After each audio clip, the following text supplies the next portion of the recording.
ഞങ്ങൾ അവർക്ക് വേണ്ടതുപോലെ പണി കൊടുത്തിട്ടുണ്ട്. ഇനി ഈ ഏരിയയിലേക്ക് അവര് വരില്ല. അജി ചേച്ചി, ഇവക്കിട്ട് നല്ലപോലെ കിട്ടി. അത് ഞാൻ നേരത്തെ പ്രതീക്ഷിച്ചതാ. ഇതിന്റെ കൂട്ടത്തിൽ അതെനിക്ക് തിരിച്ചു കിട്ടിയെന്ന് മാത്രമേ ഉള്ളൂ. എന്തായാലും ഇനി ഉടനെ ഒന്നും അവരൊന്നിനും ചാടി പുറപ്പെട്ടു വരില്ല. അതൊന്നും പറയാൻ പറ്റില്ല. മുറിച്ചിട്ട് ആ മുറി കൂടി തിരിച്ചു വരുന്ന ഐറ്റം അതിന്റെ ചേച്ചി.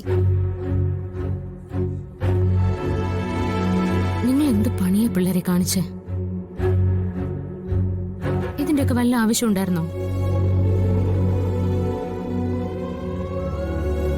ഇനി പോലീസും കേസും ഒക്കെ ആവില്ലേ? എന്ത് കേസ് വന്നാലും ഞങ്ങൾ അങ്ങ് ഏറ്റെടുത്തോളാം.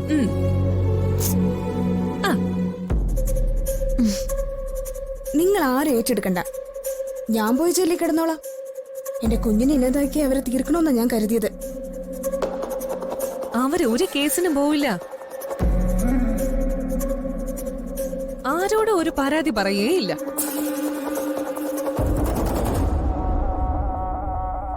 എന്തെങ്കിലും ചെയ്താ വീണ്ടും ഞങ്ങൾ അങ്ങോട്ട് ചെല്ലുമെന്ന് അവരോട് വ്യക്തമായിട്ട് പറഞ്ഞിട്ടുണ്ട്. എന്നാലും ഇയാള് കൊള്ളാലോടി. ഇവൾക്കായിരുന്നു ഏറ്റവും കൂടുതൽ വാശി അവിടെ പോയി തല്ലാൻ.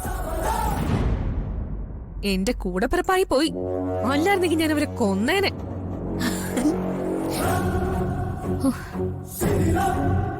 സഹിക്കാവുന്നതിന്റെ പരമാവധി ഏട്ടത്തിൽ സഹിച്ചില്ലേ?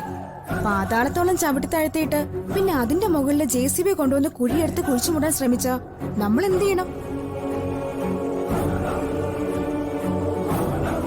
അർച്ചനടുത്ത് സമാധാനത്തിന്റെ വെള്ളരിപ്രാവായിരിക്കും. പക്ഷെ ഞങ്ങളെ കൊണ്ട് ഇങ്ങനെയൊക്കെ പറ്റും അല്ലേ എനിക്ക്? പിന്നെ അല്ലാതെ. കുടുംബത്തിന്റെ സന്തോഷവും സമാധാനവും നിലനിർത്താൻ ഇതുപോലുള്ള ചെറിയ ചെറിയ കാര്യങ്ങളൊക്കെ ഞങ്ങളെ കൊണ്ട് ചെയ്യാൻ പറ്റും. ഇതാണോ ചെറിയ ചെറിയ കാര്യങ്ങള്?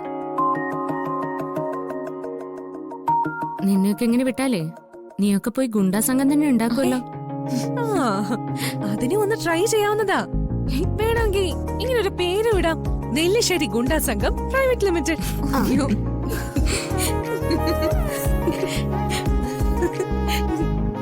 അവരെ പോലുള്ളവരോട് ഏറ്റുമുട്ടാൻ പോകുമ്പോ അത്ര മയത്തിലായേ പറ്റില്ലല്ലോ.